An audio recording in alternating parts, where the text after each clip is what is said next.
Hello everyone, welcome to my channel. আজকে আপনাদেরকে একটা ঘটনা শোনাবো আরবের একটা জামাতের একটা বিখ্যাত দানশীল ব্যক্তির।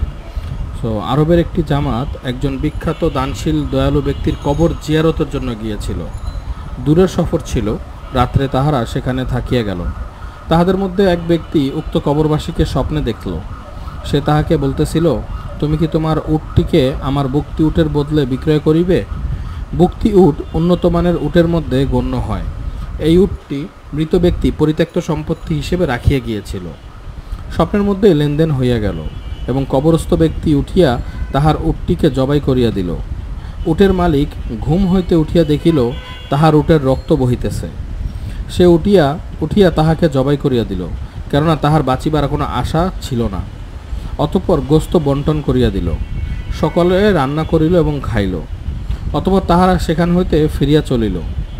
যখন পরবর্তী মঞ্জিলে পৌঁছিল, তখন বুকতি উটের উপর সওয়ার এক ব্যক্তির সহিত তাহাদের সাক্ষাৎ হইল। সে জিজ্ঞাসা করিল, অমুক নামের কোনো ব্যক্তি তোমাদের মধ্যে আছে কি?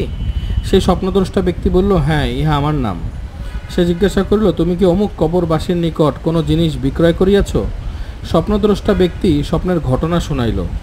বুকতি উটে আরোহী ব্যক্তি বলিল, উহা আমার পিতার কবর ছিল এবং তাহার বুকতি উট। তিনি আমাকে স্বপ্নে বলিয়াছেন, যদি তুমি আমার সন্তান হইয়া থাকো, তবে আমার বুকতি উট অমুক ব্যক্তিকে দিয়া দাও, এবং তোমার নাম বলিয়াছেন। অতএব এই বুকতি উট আপনার হাওয়ালা করিলাম। এই বলিয়া সে উট রাখিয়া চলিয়া গেল। চরম পর্যায়ের দানশীলতা, যে মৃত্যুর পরেও তাহার কবরের আগমনকারীদের মেহমানদারির জন্য নিজের মূল্যবান উটকে বিক্রয় করিয়া আগন্তুকের মেহমানদারি করিল। তবে এই বিষয় যে মৃত্যুর পর এই ধরনের ঘটনা কিভাবে ঘটিল, ইহাতে অসম্ভবের কিছুই নাই। রূহ জগতে এই ধরনের অনেক ঘটনাবলী আছে। আমি একটা সারসংক্ষেপ বলি। ঘটনাটা আসলে সারসংক্ষেপ ছিল এরকম যে, আরবদের একটা জামাত যারা কিনা সফরে যাচ্ছিল, তো এর মাঝখানে যেতে যেতে তারা একটা দানশীল দয়ালু কবরবাসীর কবরে গিয়ে উঠলো। তো কবরে গিয়ে তারা কবর জিয়ারত করলো। তো দানশীল ব্যক্তিটার খুব নাম ছিল এলাকায় দান করার ব্যাপারে, যে সে খুব দান করে, এই ব্যাপারে তার খুব প্রশংসা ছিল।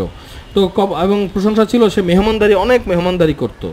তো সে যেহেতু খুব মেহমানদারি করতো, দানশীল, তো সে কী করলো, এখন এদেরকে কিভাবে খাওয়াবে সে ওই চিন্তা করলো।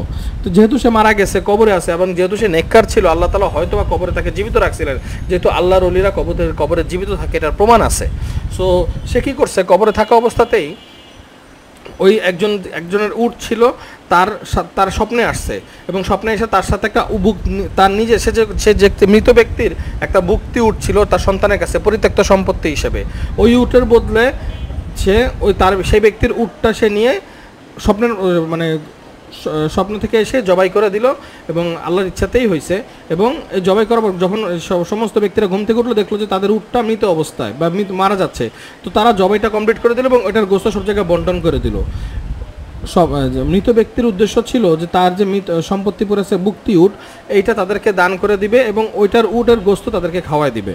সো বেসিক্যালি যখন খাওয়া দাওয়া হয়ে গেল, তারা যখন উটের খাওয়া দাওয়া শেষে তারা যখন রওনা করলো, তুলনা করে, এবং বুকতি উটের মালিক মানে ওই লোক, কবরবাসী লোকটার ছেলে আসলো, আর সেই বুকতি উটটা তাদের হাওলা করে দিয়ে বললো, আমার আব্বা স্বপ্নে এসে বলছেন যাতে আপনাদেরকে আমি এটা হাওলা করে দেই। সো এটা ছিল ওই পর্যায়ে দানশীলতা, যে মারা গিয়েও সে তার কবরে আসা লোকদেরকে মেহমানদারি করতেছে, দান করতেছে।